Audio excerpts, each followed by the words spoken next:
हरे कृष्णा. श्रीमद भगवद्गीता जशी आहे तशी अध्याय 13वा. अध्यायाचं नाव आहे क्षेत्र क्षेत्रज्ञ विभाग योग. तिसऱ्या श्लोकाचं तात्पर्य शेवटच्या पॅरेग्राफ पासून वाचायला सुरू करणार आहोत. त्याआधी श्रील प्रभुपादांना प्रार्थना करूया. हे श्रील प्रभुपाद, आम्ही भगवद्गीता हा ग्रंथ वाचून समजून घेण्याचा प्रयत्न करीत आहोत. त्यासाठी आम्हाला आशीर्वाद द्या. धन्यवाद प्रभुपाद.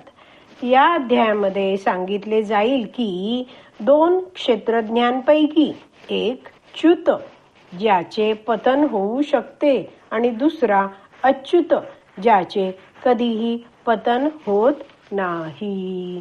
तर हा जो 13वा अध्याय आपण वाचणार आहोत, त्यामध्ये 2 क्षेत्रज्ञ आहेत, एकाच शरीरात राहणारे, यांचं वर्णन आपल्याला मिळणार आहे. त्या 2 क्षेत्रज्ञांपैकी एक क्षेत्रज्ञ आहे, तो च्युत आहे, म्हणजे त्याचं पतन होऊ शकतं, तो आहे जीव.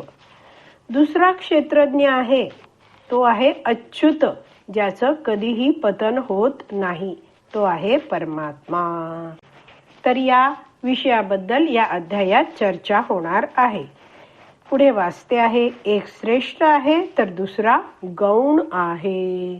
तर परमात्मा आहेत ते श्रेष्ठ आहेत, आणि जीव आहेत ते गौण आहेत, कनिष्ठ आहेत.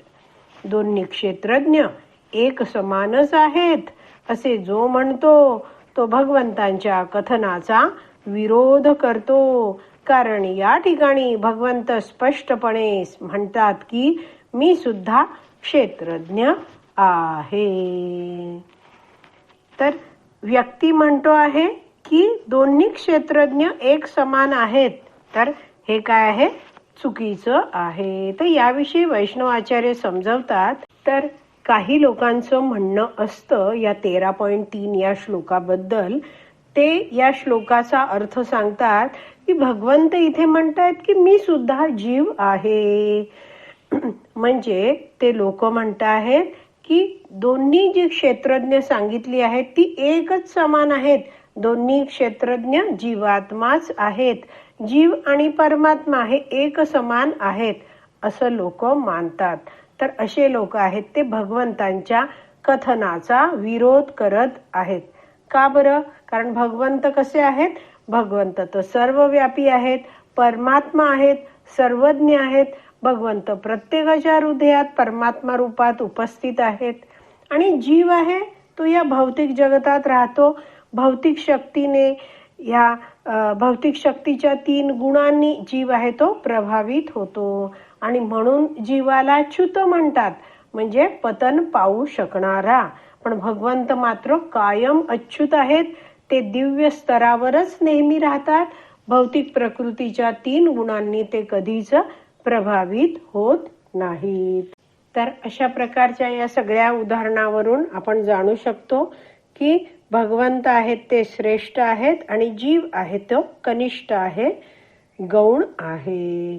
पुढे वाचते आहे, जो एखाद्या दोरीला सर्प समजतो तो ज्ञानी असू शकत नाही. तर आपण जाणतो दोरी ही दोरी आहे.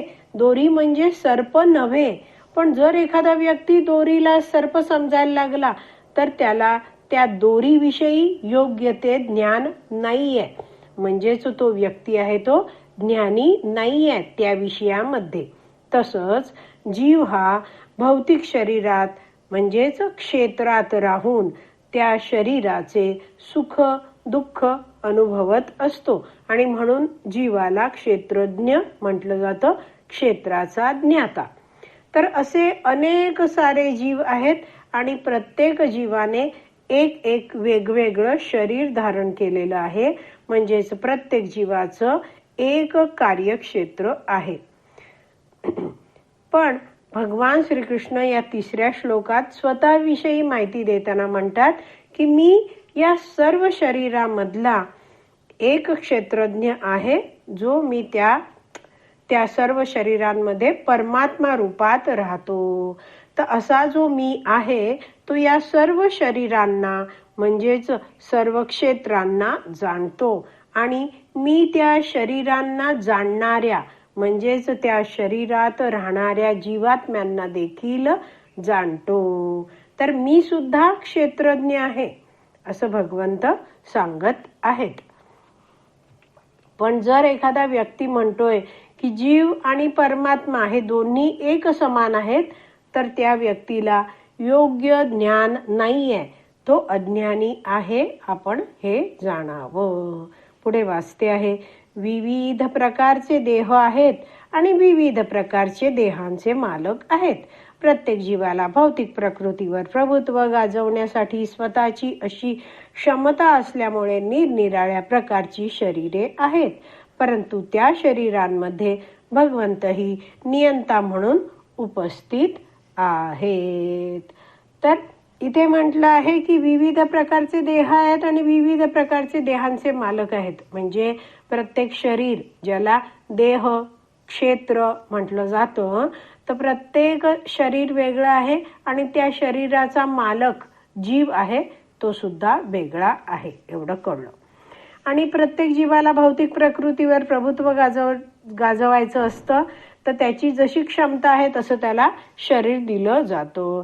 म्हणजे काय, तर प्रत्येक जीव आहे त्याचं पूर्व कर्म आणि पूर्व इच्छा वेगवेगळ्या असतात आणि त्यानुसार त्या जीवाला वेगवेगळ्या प्रकारचा म्हणजे त्या क्षमतेचा देह प्राप्त होत असतो. त्याला जशी इच्छा आहे ती पूर्ती करायची आहे त्यानुसार देह मिळतो. जसं यासाठी उदाहरण दिलं जातं की खूप मैथुनाची इच्छा असणारा जीव आहे, त्याला पुढचा देह कबुतराचा प्राप्त होतो.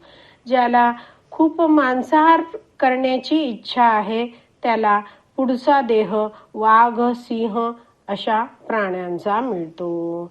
तर अशा प्रकारे जीव आहे तो भौतिक प्रकृतीवर प्रभुत्व गाजवण्याचा प्रयत्न करत असतो आणि त्यासाठी त्याला तसं शरीर दिलं जातं.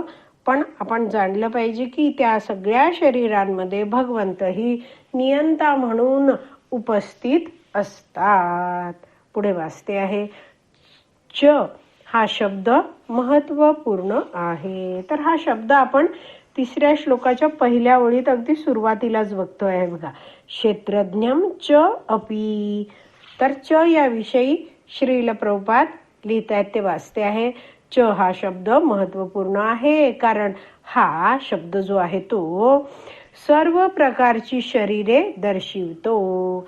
हे श्रील बलदेव विद्याभूषण यांचे मत आहे. म्हणजे श्रील बलदेव विद्याभूषण सांगत आहेत की भगवंत आहेत ते सर्व शरीरामध्ये राहतात. भगवंत परमात्मा रूपात प्रत्येक कणाकणात आहेत. भगवंतांनी सर्व काही व्यापलेलं आहे. सगळी क्षेत्र आहेत ती भगवंतांचीच शक्ती आहेत आणि भगवंत हे सर्व क्षेत्रांचे क्षेत्रज्ञ सुद्धा आहेत. भगवंत सर्वज्ञ आहेत. पुढे वाचते आहे, प्रत्येक शरीरामध्ये जीवात्म्याबरोबरच श्रीकृष्णही परमात्मा रूपात उपस्थित असतात. श्रीकृष्ण येथे स्पष्टपणे सांगतात की परमात्मा हा क्षेत्र आणि परिमित भोक्ता या दोहोंचाही नियंत्रक आहे. तर भगवंत हे सगळ्यांचेच नियंता आहेत. तर क्षेत्र म्हणजे शरीराचे पण नियंता आहेत आणि परिमित भोक्ता म्हणजे परिमित म्हणजे काय, मर्यादित, फायनाईट. तर परिमित भोक्ता काय आहे, जीव आहे. तर भगवंत जीवाचे सुद्धा नियंत्रण करणारे आहेत, नियंत्रक आहेत आणि या शरीराचेही भगवंत नियंत्रक आहेत. तर अशा प्रकारे हा जो तिसरा श्लोक आहे तो आपण जाणून घ्यायचा प्रयत्न केला आहे.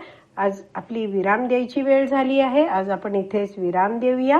श्रीमद भगवद गीता की जय. श्रील प्रभुपाद की जय. हरी बोल.